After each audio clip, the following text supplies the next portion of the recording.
I, first of all, would like to take issue with your introduction.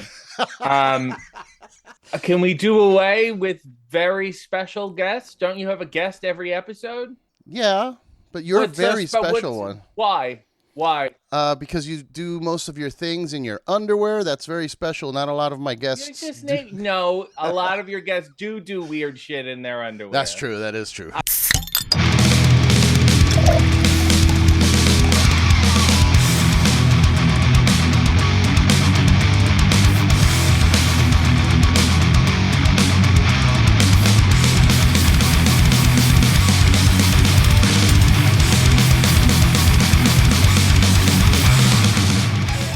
I got the Joker theme for you. Yes, it's very nice. That's the universal of a supervillain. It's purple and green. That's it. Which purple is royalty usually, isn't it? Yeah, well, and this is the thing. It's royalty turned sour. It's power turned corrupt. Moldy and yeah. The green also represents money, which money is the root of all evil. I see. Mm-hmm. I see. All right, I'm going to give you a proper pro wrestling introduction. Okay. What's up, everyone? Welcome to the RRBG podcast. Today, joining me is a very special guest. You may know him from the movie Monster Brawl, but more specifically, you'll know him as the host of Hey EW on YouTube, on the AEW YouTube channel. Mr. RJ City, how are you? I, first of all, would like to take issue with your introduction. Can we do away with very special guests? Don't you have a guest every episode? Yeah, but you're a very special one. Why? Why? Because you do most of your things in your underwear. That's very special. Not a lot of my guests no, a lot of your guests do weird shit in their underwear. That's true. That is true. I've done this, and this is my favorite pre-podcast warm-up. Oh. Is to scroll through the past guests of a show and compare myself to them. Oh. And how do you measure up in your mind with there's some of them I don't care for, which is fine. And then some of them I don't know, but I go, oh, these people look interesting, and you'll click on them and you'll learn. And then other people, like you interviewed Jonah, Bronson Reed, and I went, okay, yeah. I'll tell you who did get me though was Jim Johnston. Oh, yeah, that was wonderful fun. WWE composer, former, who did every song that was good. Every wrestling song that you like, he did. The ones that you don't like were after he left. That's right. So then I went, now I've parked up and I'm ready to receive you. So did he get very special? He was very special, yeah. But actually, he got legendary, and he got offended because, people get offended by legendary. Well, because it means that he's dead. Or super old, about to be dead. Yes. the great and powerful. But then I sound like Joe Rogan. I don't want to do that. Yes, no. But don't you also feel that a legend is now overused? Not to say that you overused it, because I do think Jim Johnston is a legend. Yeah. But don't you think once they did that, the man, the myth, the legend shirt that they sell on the Atlantic City boardwalk, that we've kind of tarnished the term legend? It points down, right? It has a little arrow pointing down. Okay. And that shit, that How I Met Your Mother, that legendary, like once it comes out of Neil Patrick Harris's mouth, I don't really want to be associated with it. Yeah.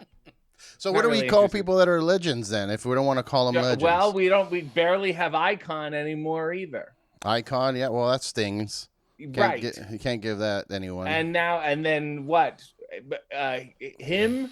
He is him. We're doing this thing now. The masterful. She is her. The masterful. It would be good. For a while I did call myself a wrestling rock on tour, simply because no one was using rock on tour anymore. No one uses it. And there are so many words out there. Like humorist is another good one. The humorist? Yeah, no, humorist. Oh, humorist. Yeah, like Dave Barry. I don't know if with Dave Barry. No, People will always call him a humorist, which means not that funny. Ooh. Like a guy who writes a column in the back of a newspaper. Okay.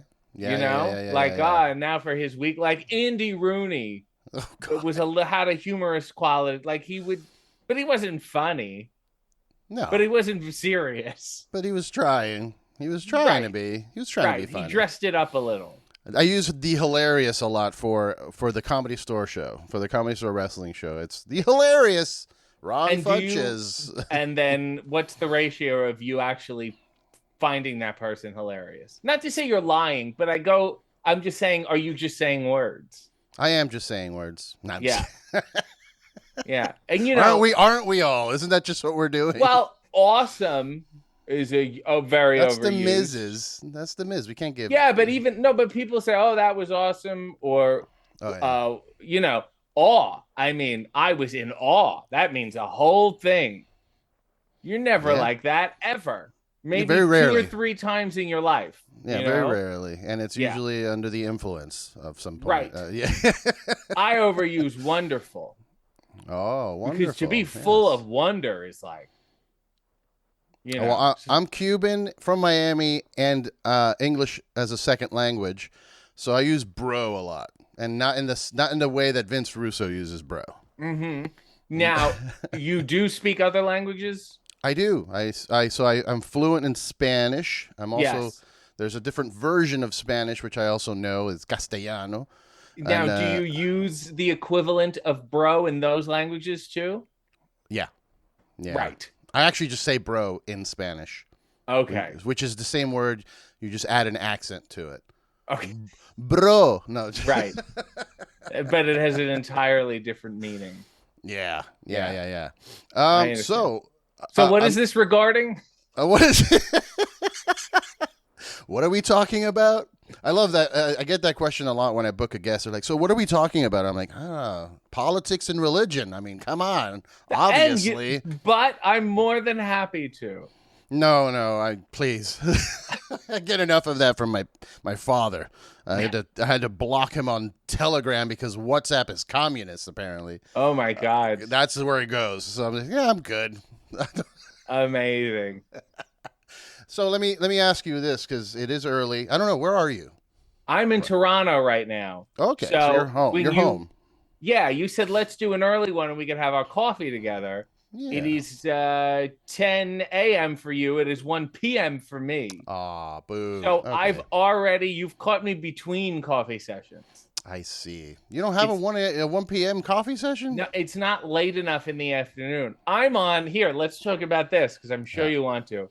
I'm on the Ayurvedic diet, which is like that? It's based in Indian medicine. There's 3 kinds of body types. Here are things that are good for you. Here are things that are not good for you. And they suggest that I don't have my second cup of coffee until 2 p.m. So interesting. Yeah. So you hit a 2 o'clock wall. Is that what it is? Yes. Right now is like from 10 a.m. to 2 are like my peak hours. Oh. You don't want to artificially raise things when they're happening. Right. The same way I'm going to wait until I'm 70 to do steroids. Oh, yes. Right? Actually, I'm ready to start now. I'm 41. I was like, let's go. Let's go now. I'm not competing on any kind of professional level. I'm not going to get, dinged by the USADA or whatever. No, you just have to think like, am I going to live long enough to deal with the horrible side effects? Right. Yeah. Which, who wants that? Yeah. I think, and I'm surprised, and maybe there is and nobody's looking into it, but I think like seniors doing drugs. Yeah. Just turning 82 and saying, I'll do a line. Yeah, fuck it. I've never done like super hard, I've never done like a heroin, for example. Right.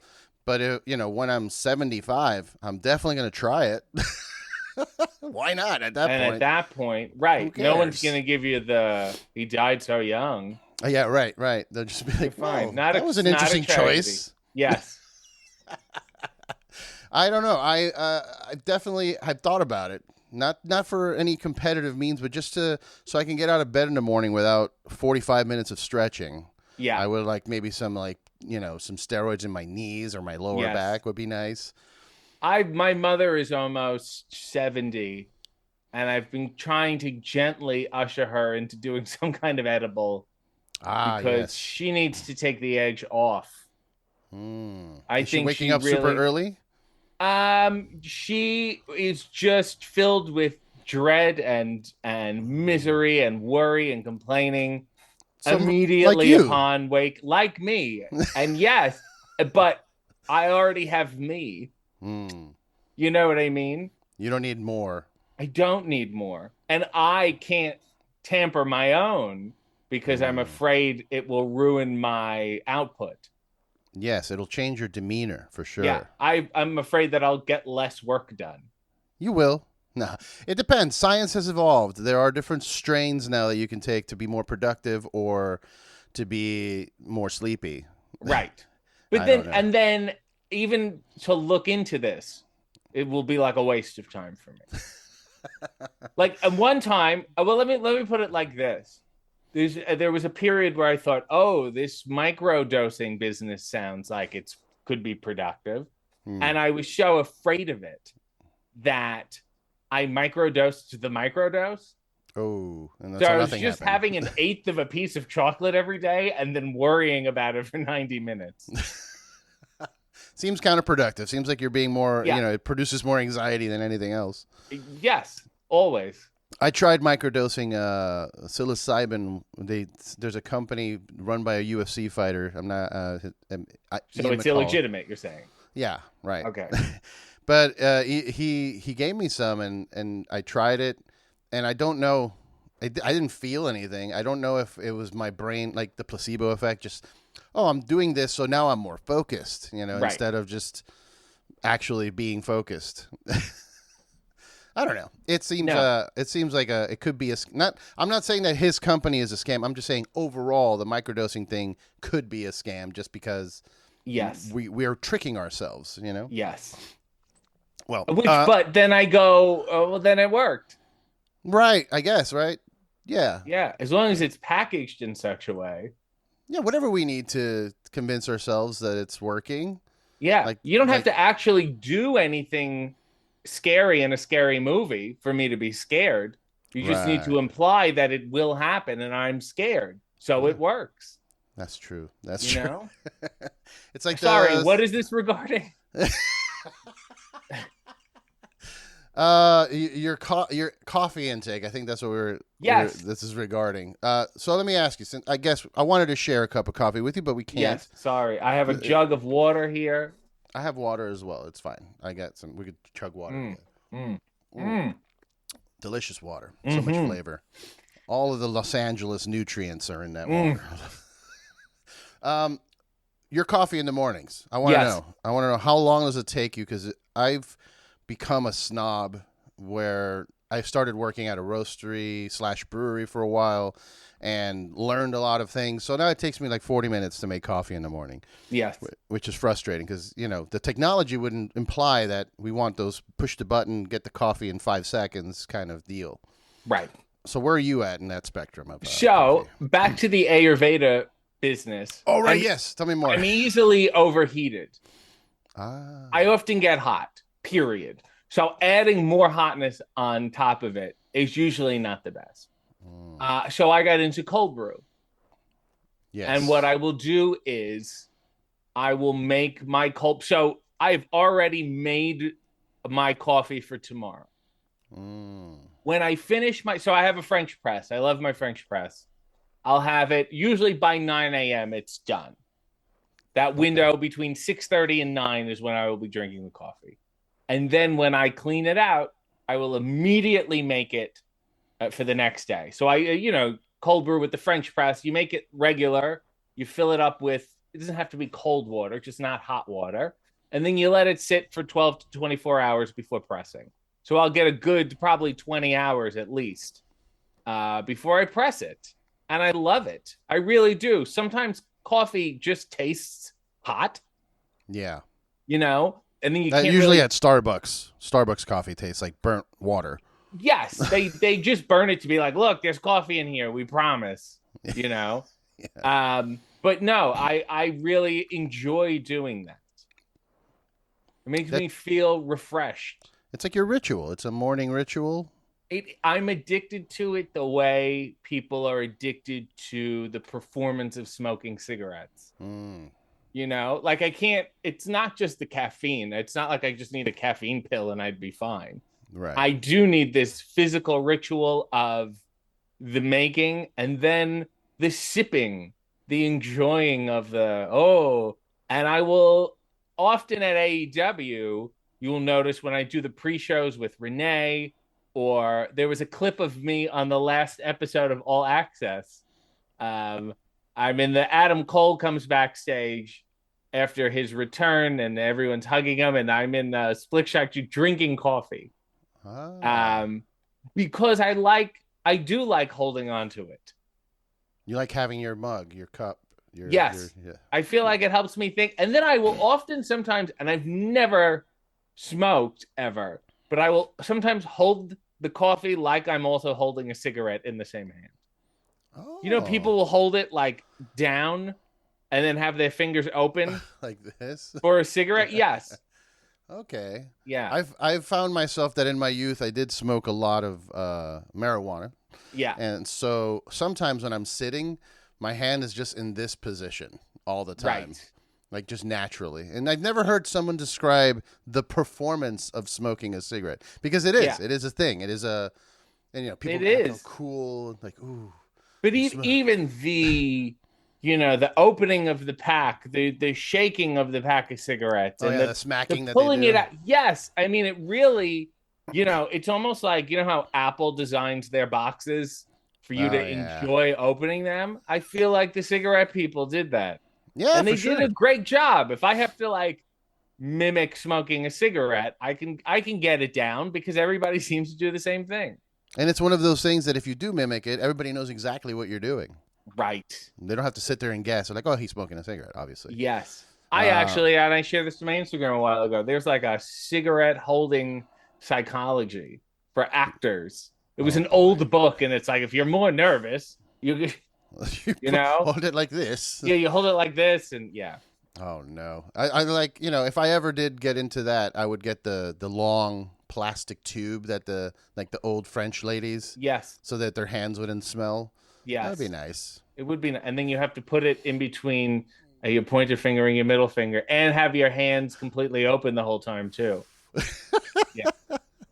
Oh, man. The reason I asked about the coffee is because it tells you a lot about the person too, depending on what procedure they get their, what they do to get their coffee.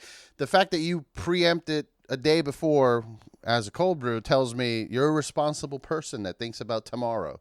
Oh my God. Yes. The joy of like, it's like I have to prepare the day so I don't have to think about the day. A lot of planning. A lot of planning, but to get that out of my way, to like free up my time so I can think about things. Okay. I will write a list the day before of what I have to do, and do you do a vision wall with a lot of Post-it notes? No, I don't like to fool myself into manifesting, but a small bullet point list of things I have to do.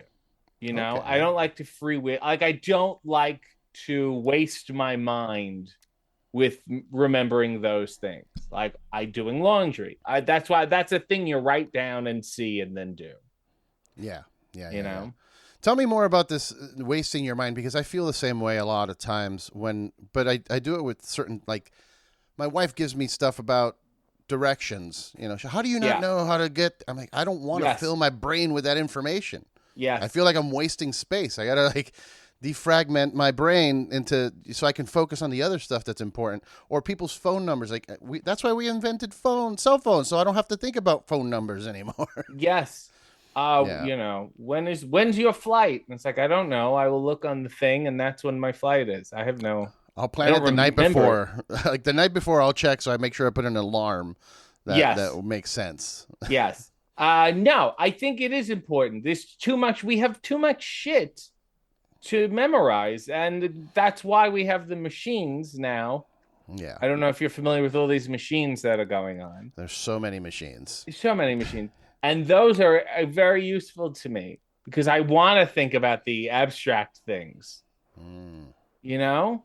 Okay. Okay. Those are the important things. I like to order, I like to know if somebody says, well, let's go eat here, even if it's like the next day, I will immediately look up the menu and figure Okay. out at least a few items, so I know what I'm heading into. Wow, that's a lot of prep work. I don't do that. Yeah.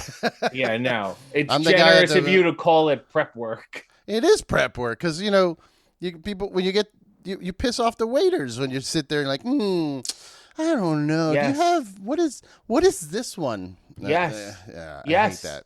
No, and they'll call the waiter over and say, we're ready. It's, what do you want? And it's like, and then they scan the menu. It's like, I have my finger on it already. Well, let me ask you this, because I recently saw an interview with my buddy Santino and Sami Zayn. Yeah. And they were talking about the what's the etiquette in certain countries. And I mean, he's Canadian, so yeah. Maybe both it's similar. Men are Canadian. Both are Canadian. Yes. But the whistling for a waiter because they're there to do their job as they're supposed to serve you. It's like being polite about it, like, oh, I'm so sorry or whatever, is not necessary, and it's an excessive thing. Are you where do you lay in that? I swing the other way. I'm frightened of very, not to insult waiters, because I was one at one time, but very trivial authority. And he's trivial. The waiter is trivial in the sense that you can't arrest me or penalize me. But you can ruin my meal. Yes, I'm very big on like not wanting to leave a trace. Like not wanting to make a scene, never wanting to be too loud. All that stuff I think is gotten out when I do like my content. Like when I do Hey EW, obviously, my obnoxious impulses are very much let out. And then a waiter, waiters, I speak to them in a higher octave than I speak to anyone else. Yeah, thanks. No one else gets that soft, high thanks. Okay. But service people who for some reason, go ahead. No, I'm sorry. Do you also like stack your plates when you're done with dinner? Oh my God. I'm so good at gathering and making it easier. And if it's a long table, I will, gather the cups for them and gather the menus for them at the end of the order. Because when I was a waiter, it sucks. Yeah. So I want to, and then I'm like, it's funny how much it sucks considering people are coming here to enjoy themselves. Yeah, that's one thing, and it's an old trope. Everybody knows it, but I think everybody should work in the service industry a little bit just to get humbled. And I respect people that have done their time as a waiter or a bartender or something like that, because I've done it myself, and it's rough. And to be polite to complete jerk strangers, Yes. No, I was always good at not taking responsibility if something went wrong. They're in the back. The cookie's new. He doesn't really know. I don't know. Sorry. The machine. It's the machine.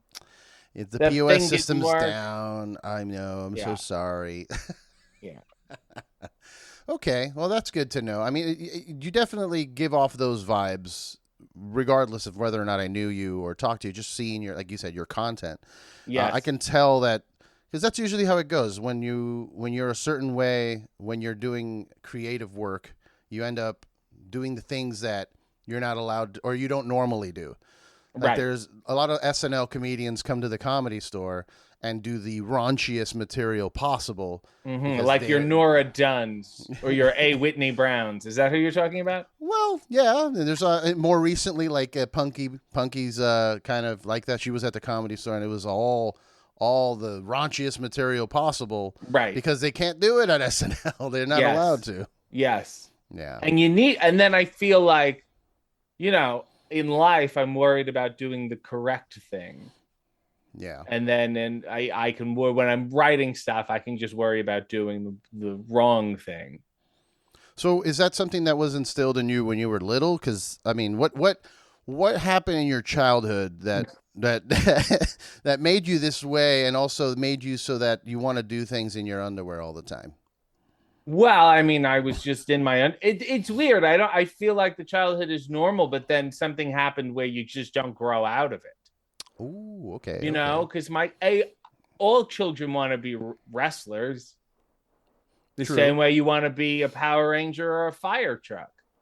Yeah. And then somewhere along the line, maybe, between 6 to 11, you start to realize there's other things out there that are probably more financially stable and less painful.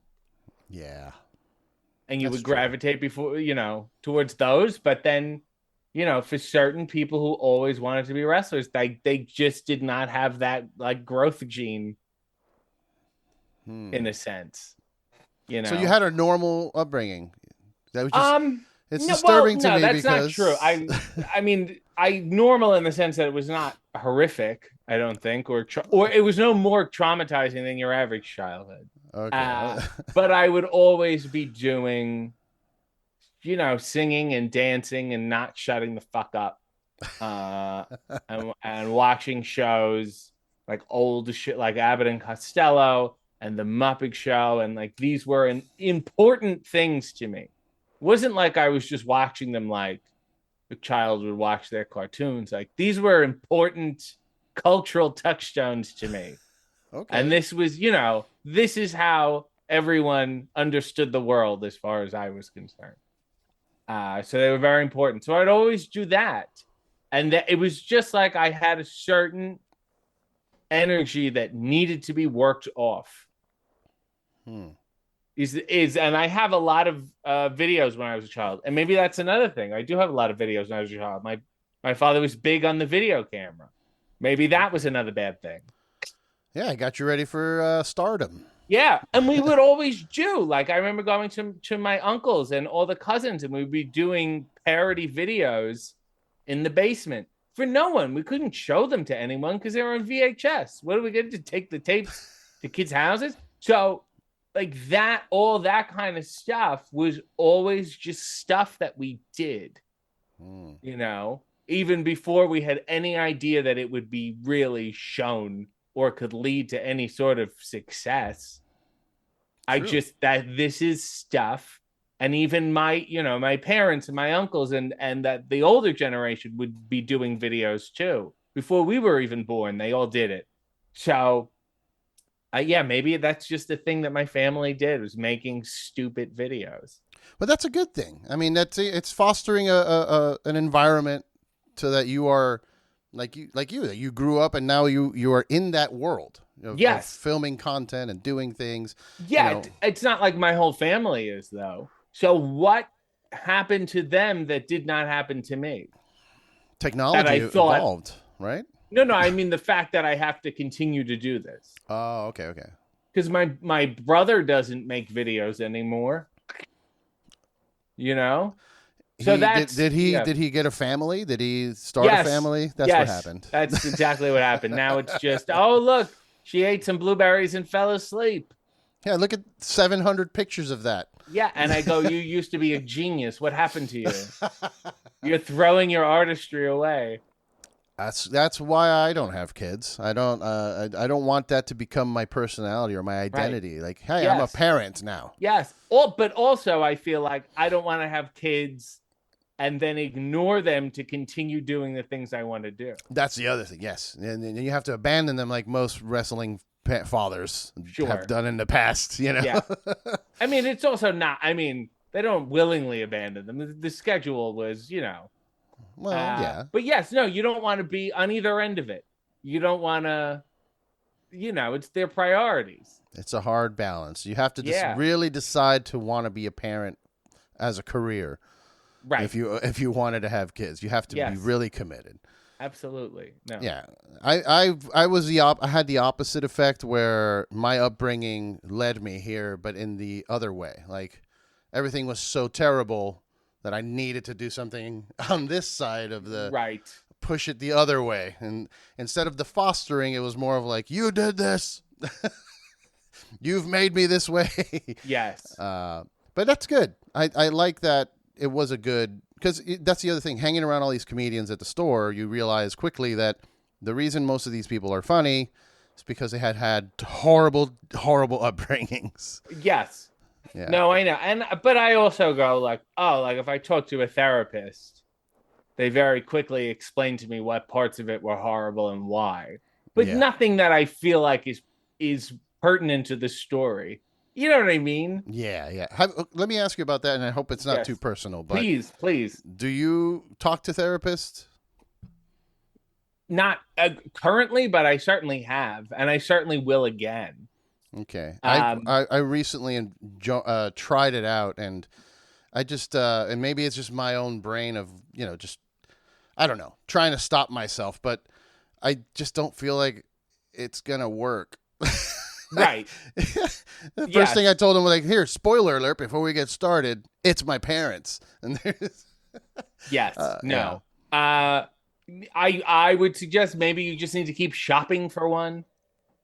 Sometimes it's not finding the right one. I also find difficulty explaining to them what I do. Yeah. That's a good. I've wasted like the first few sessions where they're like, I don't understand. You just do this and that's what you do?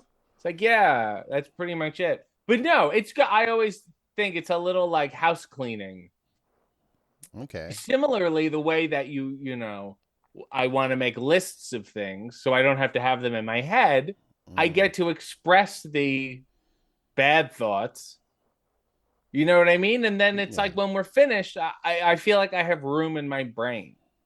Okay, that makes sense. Which is nice. So, but having said that, I've also found it very helpful when things don't go, my way to go, well, this is a failure, but how can we make use of it? How can we make use of the anger, to turn it into something productive? That's been sometimes useful for me. And then when something fails or when something drops out, I sort of look forward to it because I go, okay, well, then the next thing will start. Okay. Yeah, it's about getting yourself in the right mindset for that, not letting the defeats kind of take you down. Yes. Yeah. Yeah. Which is only because I've had enough defeats that I had to come up with another method of dealing with them. I agree. I feel that. That's for sure. It was all the same old therapist tropes when I talked to this person, and it was like, oh yes, write a journal, start a journal. Yes.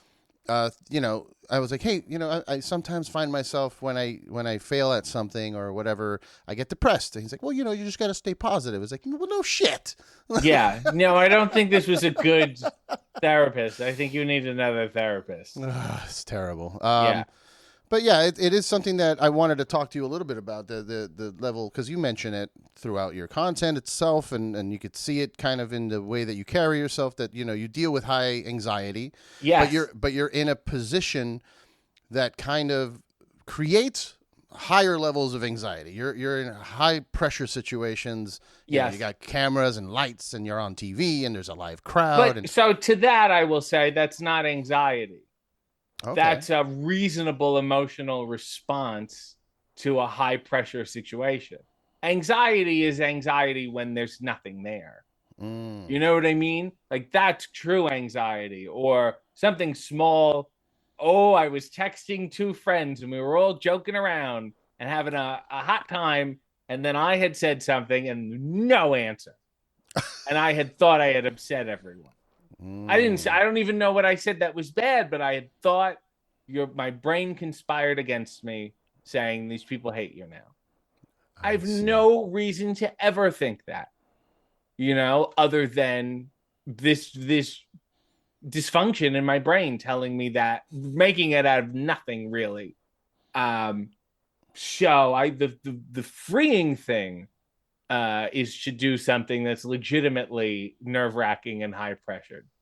Okay. Because then my body can go, this is what we built this system for. So have you ever had to maybe take a break during one of those high pressure situations to kind of, I don't know, like a panic attack or anything like that? No. And anytime I've had a panic attack, I don't physically manifest things. I'm not one of those people who get so nervous they throw up or what. When I'm very, very nervous, I present well, Really? physically. And I remember like many times doing certain things on camera and then afterwards going, did that look okay? And they're like, yeah, you looked great. It was wonderful. I was like, okay, because my legs were shaking the entire time. And it's one of those things that I feel, but I don't show, And I obviously at this point, I've done enough stuff where I can train myself to kind of get through it, even when I'm having a bad time. Okay. Or even when I'm sick or when I'm tired. It's just, inevitably when you do things enough, you'll have to do them in shitty states. For sure. But no. I look forward to it because it's like, we have like a live pay-per-view coming up. I'm sure we will do something in some form, whether it's on the pre-show or whatever. That's totally live, and it is very nerve-wracking. And then it will be nice to do it because then after it, I can relax. Right. Yeah, I feel the same way sometimes. I mean, I don't know. I don't like saying that I'm naturally gifted for entertaining or anything like that because that just sounds You're pompous. not. I'm telling you, you're not. Thank you. No, but I do feel this immense anxiety and like nervousness right up until the light turns on. Yeah. Once the light's on, gone. And yes. do the job. I don't even think it's gone. I think it's found its home. All those nerves and awareness of what you're doing is now focusing on the actual work. It's when I'm not working enough that I don't think I do well. Just I don't function well. When you can't just like leave your car in the garage.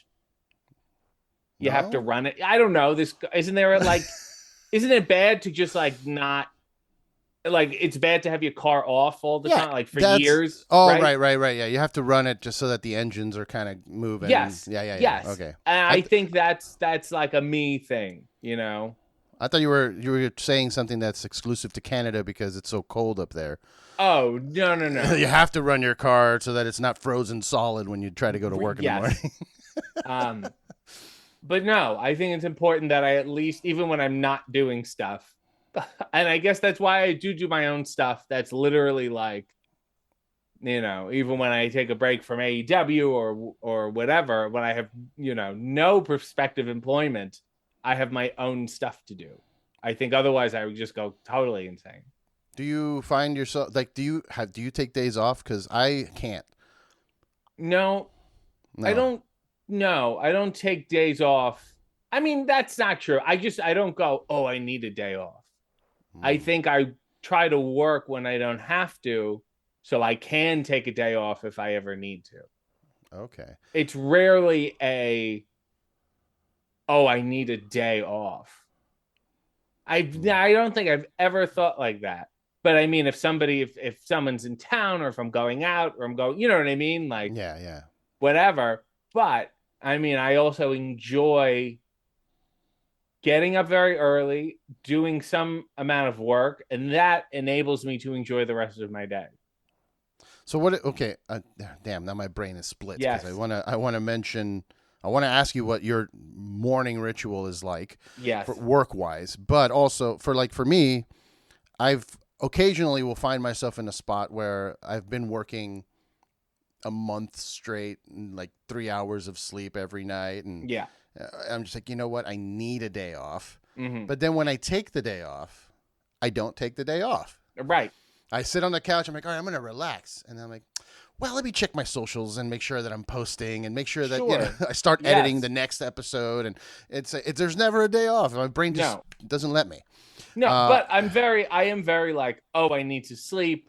I do know, creatively when I haven't, like, I only have a certain amount of the creative output in a day, and when I've done a certain amount of writing or I've written 2 or 3 episodes of Hey, then I'm like, okay, you're probably not going to get any better today. So I would not push it,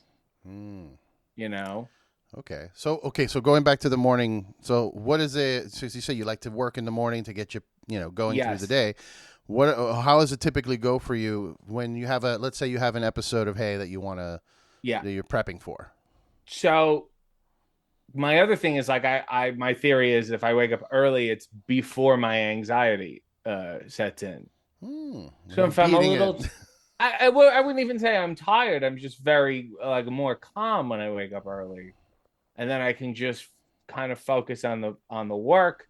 But when I have them coming up, when I know I have one set that we're gonna do next week or whatever, it's usually like I write them first. I make sure they're somewhat done, and then I put in the request to like get that person. So I don't go in. It's not like I find out, oh, you're interviewing So they're Dan. not telling you. They're not telling you Right. who you're interviewing. Yeah. No. I mean, sometimes we've had the case of like, oh, I think we have the celebrity coming in. Like when we were in LA, when I met you around the same time when we did the form, there was a bunch of celebrities that were supposed to come. It was like Mark Maron and Macaulay Culkin and Freddie Prinze Jr. And like, can we do a bunch of short videos with all of them? I'm like, sure. Like, I'm not gonna say no. Right. So then I scramble, to write all of those. Although those come very like when I'm under pressure, I think I can work relatively quickly. So then I wrote those, and of course, none of them were there. Well, Mark showed up, but he didn't. But he did what he did his own expected. thing. Yeah, I don't know what they expected from him. Yeah. Like it wasn't like he was gonna slide in and hit the ropes. Yeah, no. He ended up interviewing everybody backstage, apparently. He ended up taking all the interviews I wanted at the Comedy Store. Hey, you got me. That's true. He didn't get me. I'm sure he asked and asked. Yeah, and said, no, please. I remember talking to Mark after he did those interviews. I'm like, oh, I saw you did AEW stuff. He's like, oh, yeah, I talked to that one that Jewish guy, MDK or something. I'm like, he didn't even... Fantastic. Amazing. It's great. But if I have one that I know is set and it's locked in and I'm doing it next week, then I will, every morning just try to at least run through it once or twice a day and punch it up and kind of make sure I know the rhythm of it. Do you run it because even though I have out loud? You run it out loud? I have the rhythm of it in my head, where if I'm not speaking it physically out loud, I'm speaking it certainly in my head. And I write my things, for me to speak. And I do only write my questions. They don't know what I'm asking, nor do I know what their response is going to be. So it's that weird You don't run it by them at any point before not the really. interview? No. and that's a testament to them that they're very trusting and they're like, all right, let's just, roll. And then that's how we end up in even weirder situations than what I intended. And it helps me that they don't, a lot of people want to be surprised by them because they are often insane questions and probably knowing them takes the magic out of them. But I also think it helps keep the person honest in terms of how they react to it and then where they take it. Has there ever been someone that you asked something and that it just went sour and you had to like maybe cut it short? No, I try to at least, if there's something there that's not so hot, I try to have more than enough there that if we take a few things out, we'll still have a good episode. You know what I mean? Gotcha. So no one's ever like gotten up and walked out because of your question or anything. No, I assume anyone who would is probably smart enough to just not walk in the room. Okay. All right. And I do get into some dicey areas, I think, about, and not necessarily saying dicey things, but when the topics are people's sexuality, or people who have had their bodies criticized, or I mean, and I said to Soraya, let's talk about your big scandal, and her response was, which one?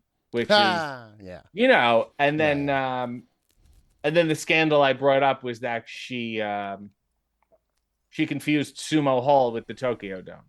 Right. So it's one of those things where I think, even if it gets into a territory, I'm not going to give it to them the way they think it will be given. Okay. I think so. So far, so good. Unless, I don't know, ask them. Maybe they've hated it and I just have no idea. I'll never ever talk to him again. Exactly.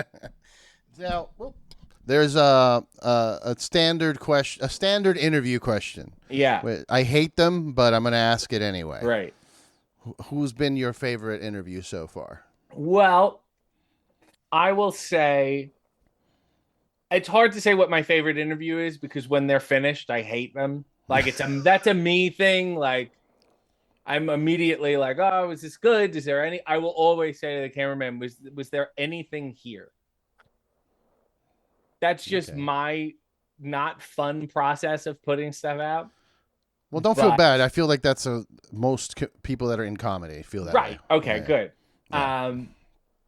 But I will say one of the most fun ones to do was Arn Anderson, because we had never really met before. I think I had just said hello to him before that. And I don't know what they told him to get him in the room, but he got there and he sat down and we shook hands and then started. And I was not prepared for him, nor was he prepared for me in the really good. It was like the best first date ever. Right. And it was just like, oh my God, we're flying, and we had no idea. And you feel that spark between yourselves. And then I just remember, like, it was finished and he was like, well, that was fun. And he shook my hand. And then, like, I didn't see him for like 6-7 months after that. Wow. Just because schedules, and he was doing other stuff. And then I finally saw him a couple weeks ago, and he was like, hey man, you're crazy. I was like, oh, thanks. And then, I've talked to him since, and like, it turns out he felt the same way I did.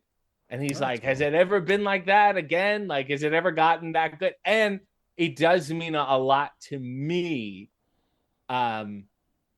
that someone like that, who doesn't wrestle anymore, who obviously is on camera, does do his promos, but right now only does them in a certain kind of way, can show off his skills in a totally different way. And people comment on it going, I didn't know Arn Anderson was this funny. Yeah. Like, that makes me so happy. I feel like I'm doing some sort of public good. Yeah, public service. Yes. That's funny, because that's actually the episode I just watched before we started. People love it. Yeah, I was having my cereal, and I wasn't looking. I was just opened up YouTube, and it popped up, and I'm like, oh sure, I'll watch that. And right before, just to get into headspace. Yes. And yeah, that was a good one. That was a really good one. He just had really good timing, and it is like that old wrestler, like, we'll call it out there kind of thing. Yeah. And then both understanding what our roles are. It was just, I don't know. You always enjoy those. That's why I felt like he knew who you were, based on him trying. Like, he seemed like he was making jokes and was trying to play. And right. I figured, he must know. He must have at least watched. He had no idea. He had never watched one before. Most people, I think you can tell who's watched the show and who hasn't. Yeah. People who haven't seem to figure it out about halfway through. There seems to be some sort of break where they go, oh, okay. Like Matt Hardy, who, let me clarify this by saying, knows who I am, has known me for a few years now, did not realize that the interview was like, supposed to be humorous. Like, he thought it was a real interview. Gotcha. That he agreed to. Because usually, like the producer who's setting it up is like, do you want to do this thing? It's here. It's, they're asking them 2 days before. It's more about schedule and when and where than anything else. So I don't think they have time to go, what is this? I love when I say, have you seen the show? And they say, I've seen clips. And that just means they have not seen the show. Right. They maybe have seen like your Instagram reel or something. Right. Now, so you're getting these guests maybe like 2 days notice. What's your process to like do you just Google their name? Like where are you getting this information? I'm ahead of the curve in the sense that I have about 10 already right now, like pretty much ready to go. Wow. Okay. Like if somebody sat down, if John Moxley sat down right now and said, all right, you annoy me, let's do this, then I would. And then there's I would say another 20 where I have a bunch of notes and jokes like all written for them. I just haven't like built the episode yet, but and then there's other people. Like the best part about AEW is that they keep hiring people. So anytime I go, I think we're winding down, they'll hire another 3 people. And I'm like, oh my God, I'm going to be doing this forever. Yeah. I mean, the potential is there for sure. Yeah. So, I guess Roderick Strong is a good example. So, he came in, I didn't know he was coming in, and I went, I guess I better read up on him. Not that I don't know who he is, but you read and you find these things. So I start reading into his and I'm making notes, there must be something here. There must be something about those shitty little boots he wears. Being the Messiah of the backbreaker, there's got to be some sort of Messiah thing there. So I would just list all his, kind of facts. And then, 2 days later, I'm at a grocery store and then like the thing will pop into my head. That's a question, an area we can go into, and then I'll write it in my phone, and then I'll when I get back to my computer I'll write it out. And then you do that enough times and you look and you're like, oh my God, I have a bunch of shit here. So then I can start building that episode, which is usually just taking away what I don't like. Right. Putting everything in a logical order and taking away what I don't like, and figuring out an ending, and then knowing that person will have enough room to do whatever they want. Okay. And then that's it. And then I will put in the request. That's awesome. I mean, that's pretty much what I do. And even if I know the person already, like you just mentioned, it's always good to just dig deep, find some stuff that maybe they forgot, because people do things and they don't even remember. Yes. I get a lot of good setups from reading interviews they've already done. Right. So you do watch. I was going to ask you that. Do you watch other interviews? I do, and luckily, and you know how these wrestling news sites work. Like if you fart on a podcast, they will like report it and transcribe it and whatever. Yeah. So that's really easy because I will just copy and paste quotes. Yeah. And luckily for me, wrestlers say some dumb shit on podcasts. Yes, they do. Yes, and it's never the thing I think is gonna get picked up that gets picked up. Of course. And bless those wrestling sites because they give us numbers. Mm-hmm. Yeah, I didn't even realize this until halfway through our tenure in the Comedy Store. I never even thought of let me Google to see if anybody's talking about the show. Yeah, because I never thought about it. And then the producer John was like, "Hey man, this interview we did with Dolph Ziggler is going.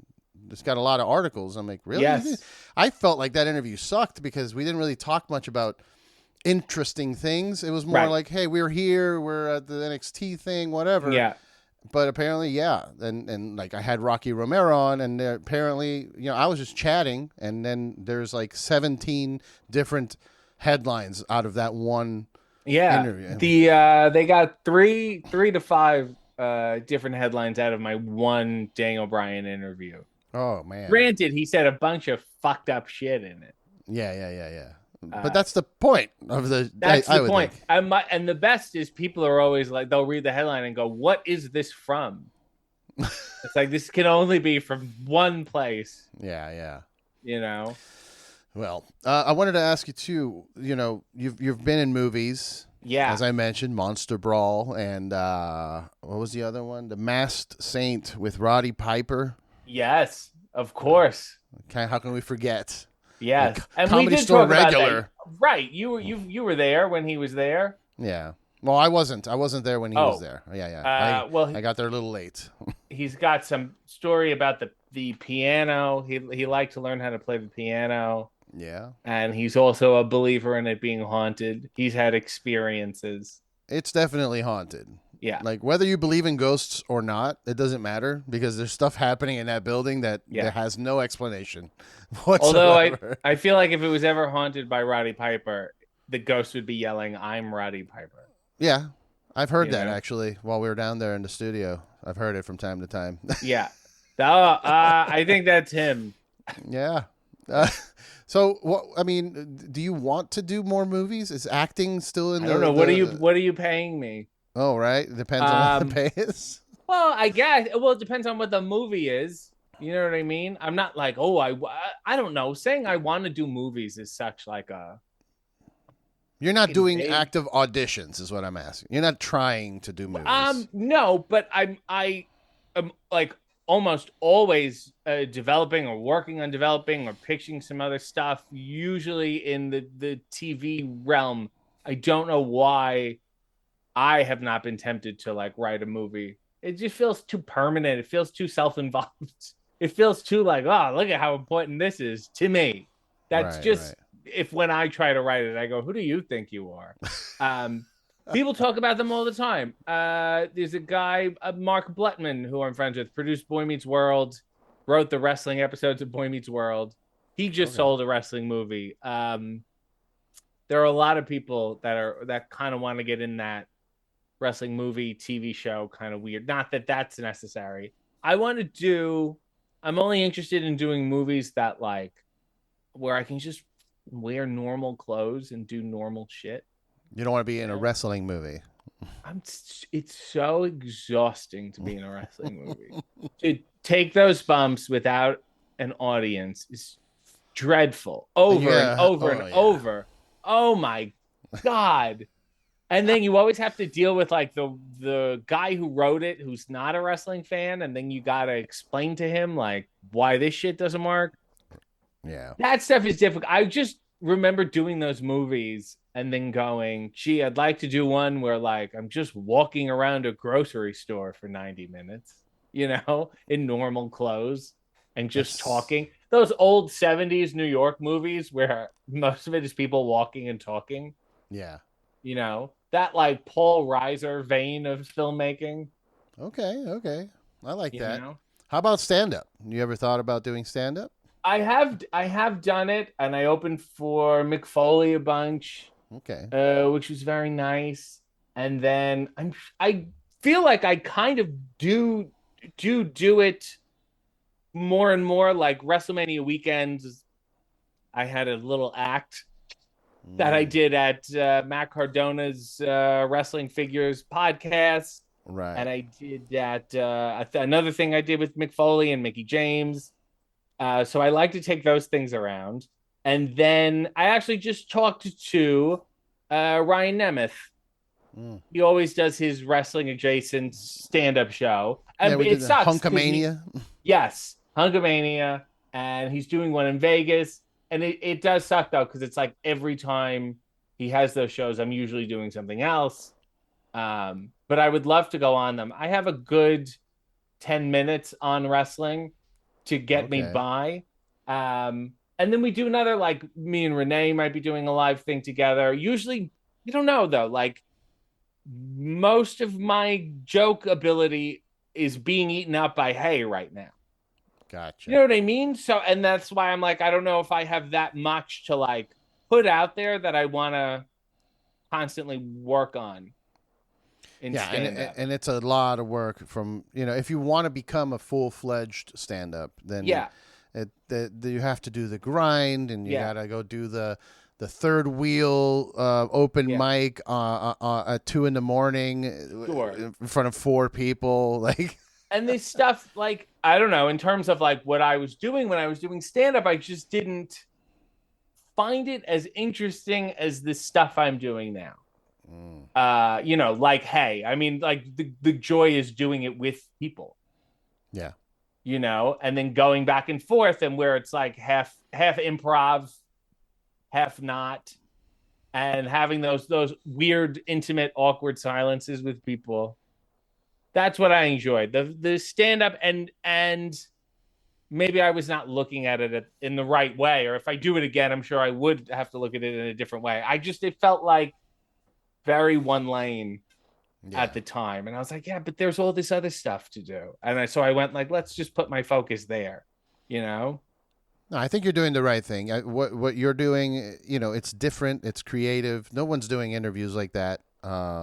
And also the different types of shows that you're putting on, like you mentioned with Renee, and Yeah, just doing the things that bring you joy. I think is the most important thing, because some people get stuck in that, like, I want to be a stand-up, and then they do that grind, and then they realize that they hate the grind, and then they hate what they're doing, and then all of a sudden now they're no longer a stand-up. Now they're just getting a regular job somewhere doing whatever.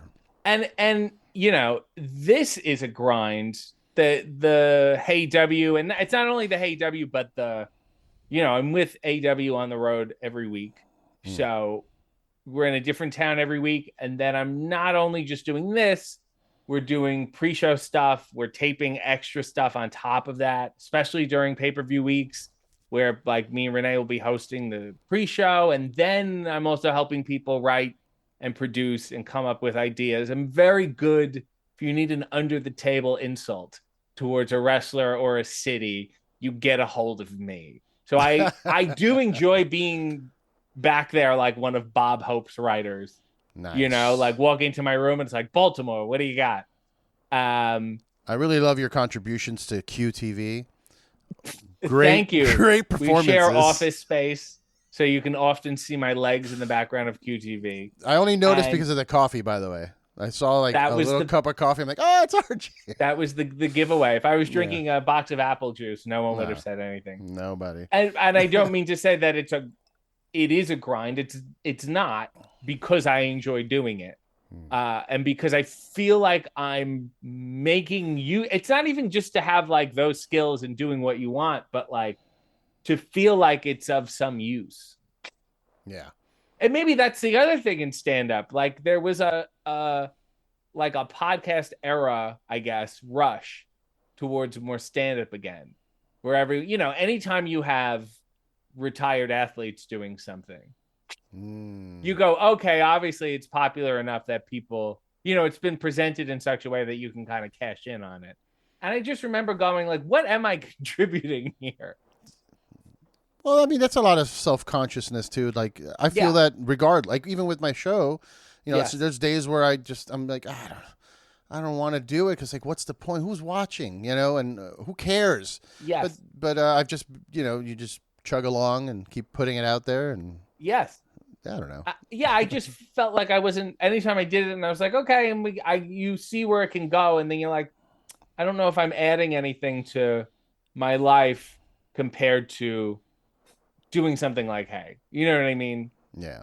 Which is just like, Tony Khan just gave me a sandbox every Sunday morning. Is like, make whatever you want. I won't. I assume he doesn't watch. He either watches it and loves it, or just does not watch. Because I get no notes about it, and that's amazing. That's good. That's good. Maybe I think he's got I would assume he's an intelligent man. Billionaires usually are. So I would assume that he's got an eye at least, or has at least peeked into something that has his branding attached to it. He knew of my stuff when he hired me, and that's why he hired me. He was familiar with my work, which was incredibly sweet. And no, I will say, whatever you see him know about wrestling, which is a tremendous amount, he knows at least as much about comedy and sitcoms. He's just an obscene encyclopedia of pop culture and history. That's awesome. Is really good at, obviously, you can imagine other heads of wrestling companies may be micromanagement, He is really good at finding the right people he wants for the right jobs, and then like letting them do their thing. That's good. That's Yeah. good. I would have thought otherwise, considering that it seems like he's in charge of most of the writing and call. Right. According to All Access, I see him back there doing calls, and Yeah. you would think that that's more of a micromanagey type of behavior, but I guess not. No, I mean when you think the promos are not scripted, which is a huge change from other companies. Yeah. I would say a lot of wrestlers who are more creatively fulfilled here for that reason, that they can take ownership of themselves. And that doesn't necessarily mean, all wrestlers in all ways. Like that's Yeah. you mean different things, because wrestling is a lot of different things at once. But yeah, I was just given a nice little thing to do a horrible thing on top of. And it was very sweet of him. And I know that you're not, I don't want to, I'm not going to ask you that question because it's been asked before and on Comedy Store Wrestling. You. Yeah, right. On Comedy Store Wrestling or other interviews that you've done, but like the whole, when are you going to wrestle again? Like, yeah, I get it. That's what you're doing is paying off. Like, why would you add risk of physical, Well, it's not even that, like, and because I always clarify, like, I'm not retired in the sense that I wasn't like, oh, I'm done wrestling and then this happened. Yeah. Like, I had done the WWE stuff for like a year and a half, and then when I was done there, I was like, all right, guess I'm gonna go back to the indies, because I never thought, I had no idea, what Tony was like, or that he knew my stuff, or that he wanted to do something like this. So I thought I was going to go back to the indies, and I was going to pitch stuff to promotions with people I wanted to do stuff with. And like, that's it. I was just going to enjoy myself. And then this fell out of the sky, and it's not like I go, oh, I would rather do it. It's just like, why wouldn't I do this? And I do feel like, I am making more of a contribution in this sense. Yeah. Where I can do stuff where it's like, oh, there is not a show like this here. There isn't, comedy about wrestling in this way. Yeah. We aren't getting to hear from people like Hikaru Shida is a perfect example. When has she done an interview at that length and in that style, and you learn so many things about her before? So, I guess that's my thing of making use, like wrestling in a certain sense in that tradition is like, I think is limiting in terms of what I wanted to do. And unless you can give a platform for that, throwing it on an already existing wrestling show is very difficult, which I understand. And I understand when people went, I have no idea how to book you. It's totally fine, because as I go, I will conceptually upend the show, which I'm sure would be very annoying. So, and that speaks to how smart Tony is to realize what to do with me. Yeah. And then to for people to watch this and enjoy it and to be a useful part of their programming.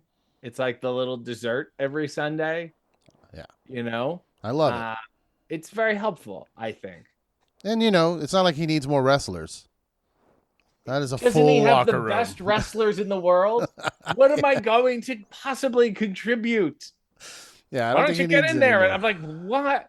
For what? No one wants to see this. Yeah, no, I get it. That makes sense. You have big shows coming up. You've got the pay-per-view Double or Nothing is in May 20-something.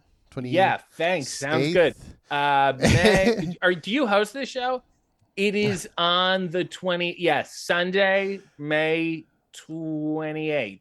There we go. I had the date. Yes. 28th. Yeah. There's also the Forbidden Door. I mean, are you going to do some interviews with some Japanese wrestlers? I would love to. I've spoken to Rocky Romero. I'm like, nice. The other side of the Forbidden Door better than I do. Who do you think would sit with me?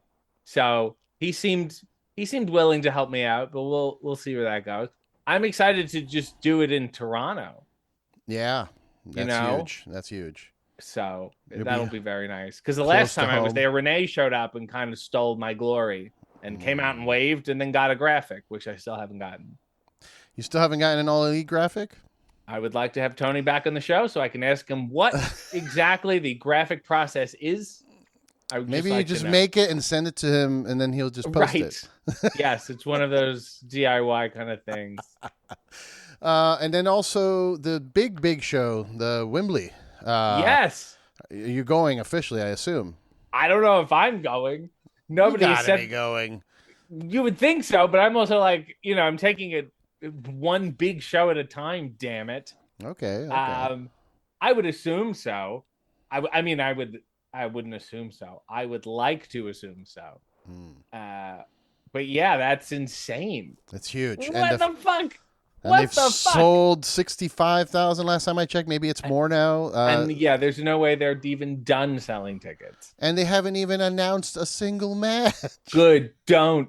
We've succeeded. Stop announcing any matches ever at that point. Yeah, you might get some refunds if you announce a match and people don't like it. Like, oh, I'm not paying for that. Right? It could be me, for God's sakes. Oh, man. You and Danhausen and David Arquette. And Dave Taylor. Yeah. In the main event of Wembley Stadium. Yes.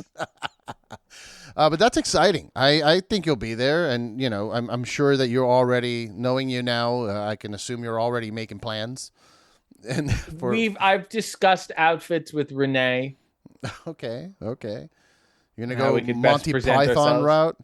Yeah, we're going to dress like the cast of Keeping Up Appearances. Oh, okay. Yeah. Okay. So it'd be really nice. All right. Well, my final question before we wrap this up, because it's almost, it's more than an hour. Nice. Okay. Yeah. What's the story with the pose? What is the story with the pose? I was really, really sick of wrestlers doing the fist pose, or yes, the horns, sometimes the piece, or putting the fan in a headlock. Oh, yes. Those are great because those are good for lawsuits. Oh, my God. One of my jokes was like, my mailman's Instagram isn't filled with him holding letters. Like, we got it. Like, you don't have to show me you're a wrestler. Fighter. So I thought, what is a pose that no one is doing? Number one.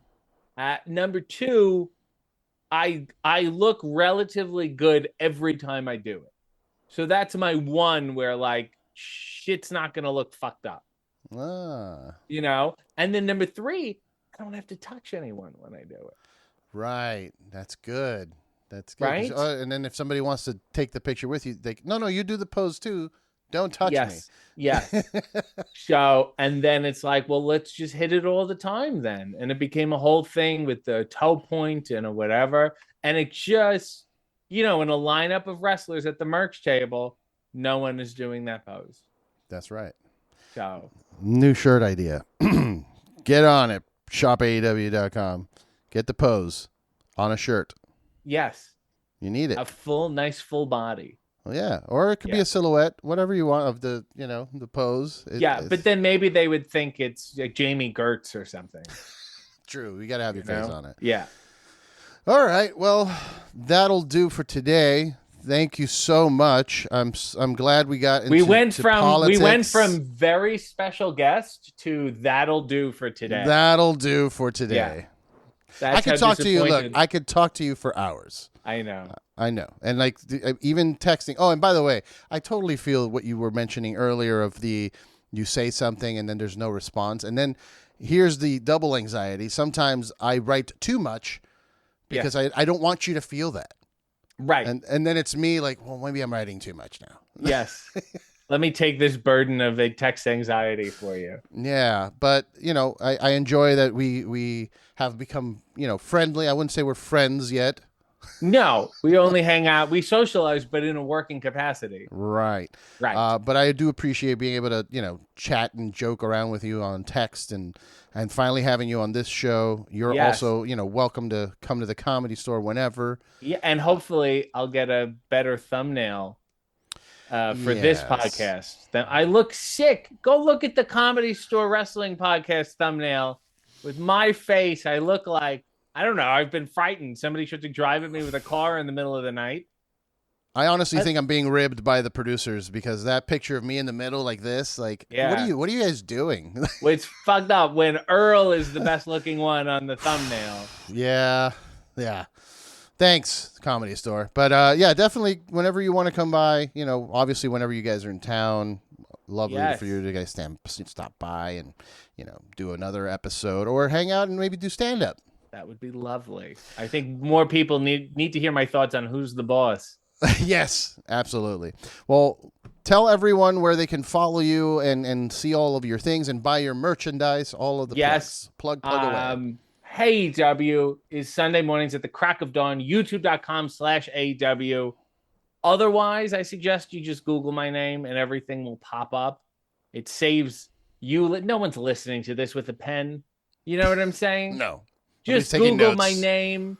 It all comes up, and then you're already there, so you can click on it. So do that.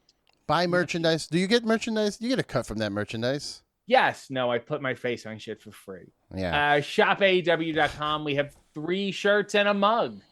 Yeah. So, yeah. Great for Christmas when you want to hear your relatives say, "Who the fuck is that?" What is hey ew? Oh, this guy? But yes, please support, buy shirts, buy mugs, go to the shows. And every Sunday, I do it every morning. Every Sunday morning when I wake up, the first thing I do is make coffee and watch Hey EW. I'm not kidding. I'm not just blowing smoke. Very sweet of you. Thank you.